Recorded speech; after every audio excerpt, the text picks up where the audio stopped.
One of the best ways to find out what's going on and what's the latest in patient experience is to talk to someone who's on the front lines of helping healthcare organizations to improve it. And that's what we're just about to do.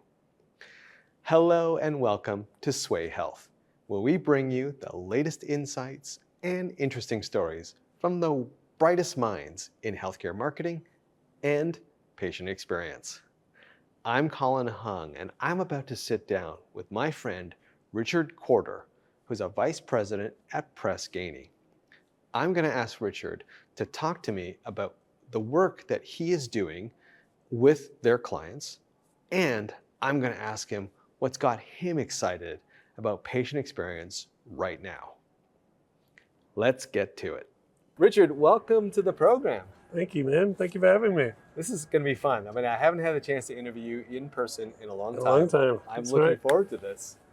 But before we get started Yes. and diving deep into the patient experience, can you maybe give our audience just a little bit of a preview of who you are and what Press Ganey does? So, my name is Richard Corder. I am blessed to work for Press Ganey. I'm a vice president of Press Ganey. Who I am, I'm someone with a hotel background, a career that started in the hotel business, and then pivoted with intention into healthcare. And for about the last 20 or 25 years, I've been in a variety of different roles, in a variety of different types of organizations, now up to and including Press Ganey. Press Ganey, what do we do? We're proud of the legacy that we have in this space. Mm-hmm. And our legacy, I think, is known by many in healthcare as being the surveyor of patient experiences, as far back as many can remember.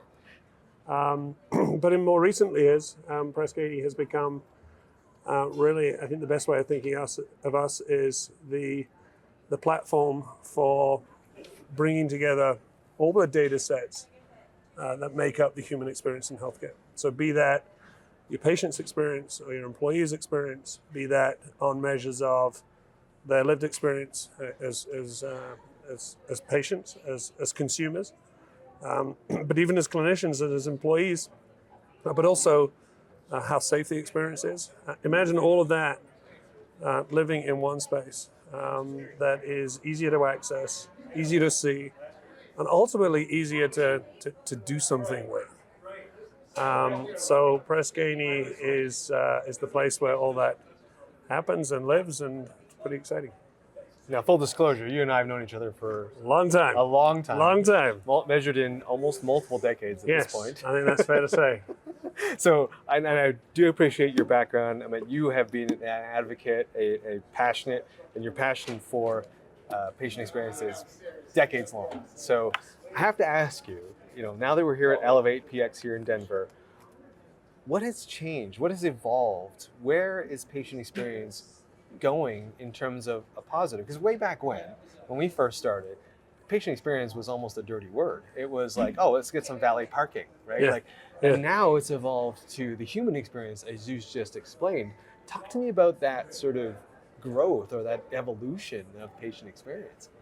I think it's part of partly evolution. I think it's also partly going back to our roots. It's partly going back to in a world that is highly technologically advanced, moving faster and faster than ever before.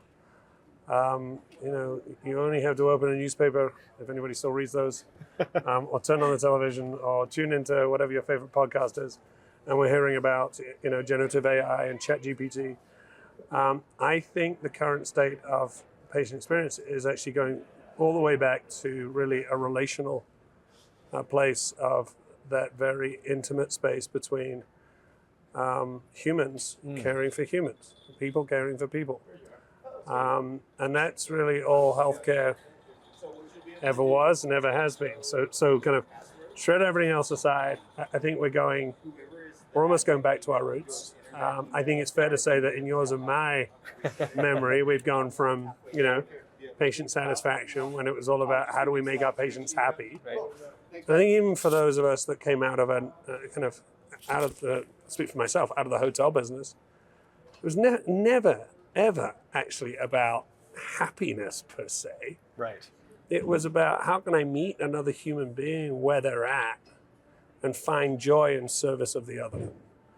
And that's kind of all I ever brought to this space and have tried to bring to this space. And so I think we're coming back to that. We're talking about, people-centered care. We're talking about improving the human experience. And that encompasses everybody, I think, appropriately, regardless of whether you conceive of yourself or consider yourself a patient. It's our employees, it's our caregivers, it's our families. And healthcare should be easy to access, easy to use, all the things we know it should be. We got to be doing a better job of. So I think I don't know if I'm making sense, but No. it's almost like we're coming back to our roots, going back to the basics of human beings taking care of human beings. I like it because I think when we, at least when I started in healthcare, there was this big push to make healthcare like Six Sigma, right? It was much like making it where it was a manufacturing floor and just making sure there was consistency and quality. And that's still, there are elements of that are still important, but it almost had this connotation of the patients were the product running along an assembly line. And what I'm hearing you say is that was never what medicine was about. Medicine's always been about community, people together, having a relationship. And now we're finally at a spot where the technology can actually support that again, right? It's not going to detract from that anymore. Yeah, I mean, technology is useless unless it's supporting that, quite frankly.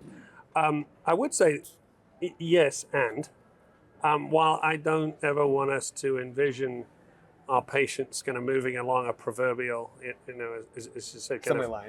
assembly line.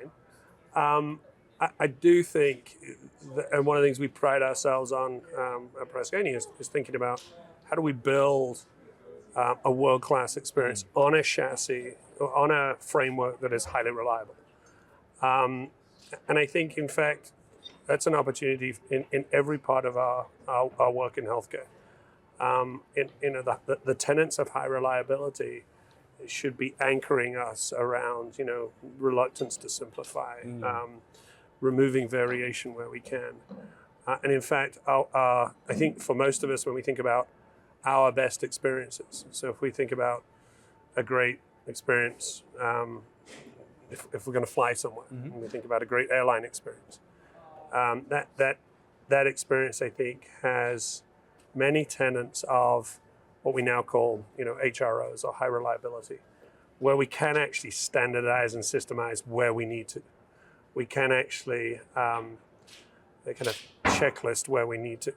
So much so that we can take care of all the parts of the business or the parts of the work that should be standard, and we can leave the human beings then to do the unique parts that only humans can, and can actually make it really special and help people feel engaged and help people feel like they're a part of their care instead of that widget on the assembly line. I don't know if that makes sense. I like it. So Richard, like as you kind of look at the industry going forward, is there anything in particular in the human experience space that's got you excited? Oh, yes. And I think the ways that technology are helping us listen. And we talk a lot about, I was raised by a mom who used to say, you've got, how she put it? She used to say, you've got two eyes, 2 ears, and one mouth. Use them proportionately, right? And at this event here in Denver, we've talked a lot about the importance of listening. The myriad ways we can now listen across all aspects of our patients' journey, or even our communities' journeys, our members' journeys, if we're thinking about our insurance programs. Those ways of listening to, my colleague and friend Dan talks about, of those otherwise unheard voices, those otherwise silent voices.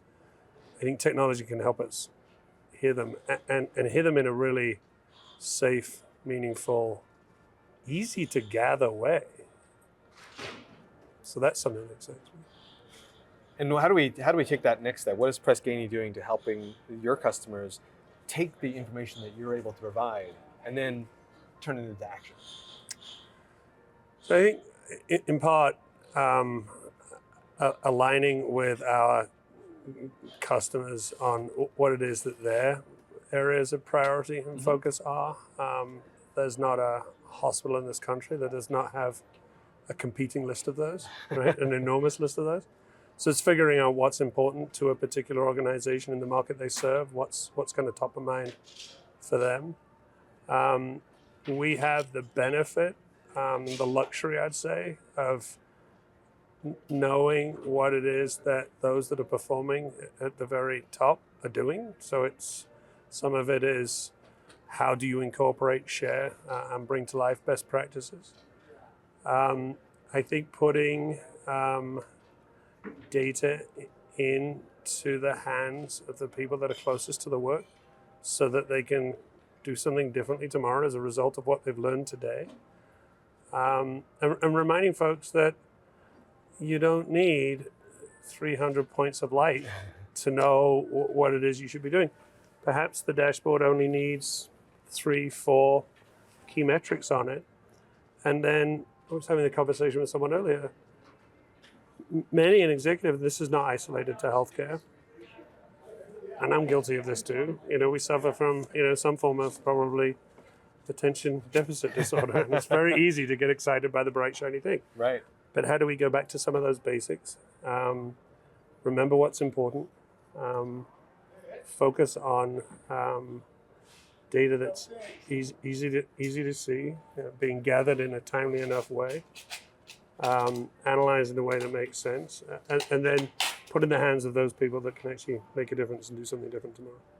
Richard, you've shared a lot of great information with us. Where can people go to learn more about Press Ganey? Come find us on our website. Come find us. LinkedIn, our website. Call me. Reach out. Our website is www.pressganey.com. That's probably the easiest way. Or find me on LinkedIn, or find any of my colleagues and team on LinkedIn. Excellent. That's where we are. Excellent. Richard, well, always a pleasure to speak with you. Thanks for being here on the program. Thank you for having me. Right.